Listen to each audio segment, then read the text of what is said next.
മക്കളെ എന്തൊക്കെയുണ്ട് വിശേഷം? എല്ലാവരും സുഖമായിട്ടൊക്കെ ഇരിക്കുന്നു. മഴയൊക്കെ കഴിഞ്ഞല്ലോ അല്ലയോ? ഇപ്പം വെയിലൊക്കെ വന്ന് എല്ലാവരും വൃത്തിയാക്കും, ഓണത്തിന് വേണ്ടിയൊക്കെ വൃത്തിയാക്കുക. മക്കളെ ഞാൻ ഇന്ന് ഒരു പ്രത്യേക കറി വെച്ചു കേട്ടോ. കണ്ടേ, വെണ്ടയ്ക്ക, ചെറിയ ഉള്ളി, തേങ്ങാപ്പാൽ തയ്യാറാക്കിയ കറിയാണ്. വളരെ രുചികരമായിട്ടൊരു കറിയാണ്. അതുകൊണ്ട് ഇന്ന് വേറെ കറിയൊന്നും ഞാൻ വെച്ചില്ല. കാരണം ഈ കറിയുടെ ടേസ്റ്റ് നമുക്ക് അറിയണമെന്നുണ്ടെങ്കിൽ ഈ കറി മാത്രം കഴിക്കണം. അതിൻ്റെ കൂടെ മീനോ വേറെ എന്തെങ്കിലും കറിയാ കൂട്ടിച്ചേർത്താൽ ഈ കറിയുടെ രുചി നമുക്ക് ആസ്വദിച്ച് കഴിക്കാൻ പറ്റില്ല. അതുകൊണ്ട് ഞാൻ വേറൊരു കറിയും വെച്ചില്ല കേട്ടോ. ഈ കറിയാണ് ഇന്ന്, വെണ്ടയ്ക്കായും ചെറിയ ഉള്ളിയും. നല്ല ടേസ്റ്റാണ് കേട്ടോ. അപ്പോൾ ഞാൻ ഇതിങ്ങനെ എടുക്കുക കുറച്ച്.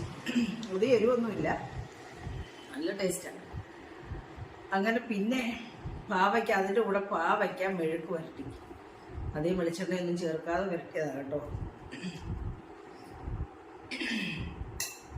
പിന്നെ മുട്ടയാണ്. അപ്പോൾ ഇന്ന് മീനും ഒന്നും ഇല്ലാത്തതൊന്നൊരു മുട്ട എന്നെടുത്തങ്ങ് പൊരിക്കാമെന്ന് വിചാരിച്ചു. അങ്ങനെ മുട്ടയും എടുത്ത് അതിലൊരു പീസ് നിൽക്കുക. പിന്നെ രാവിലത്തെ കടലയാണ് മക്കളെ, പുട്ടും കടലയായിരുന്നു. ഇത്രയും കടല വേവിച്ചത് അവിടെ ഇരിക്കുക കണ്ടോ.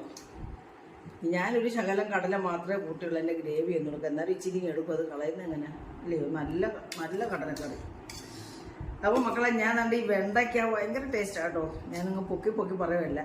ഇതാണ് വിധത്തും ഒന്നും പോയില്ല, നല്ല ഇതായിട്ടിരിക്കുന്നത്. അപ്പോൾ ഇത് നല്ല ടേസ്റ്റ് ചെയ്ത് കൂട്ടി ചോറ് കഴിക്കാൻ.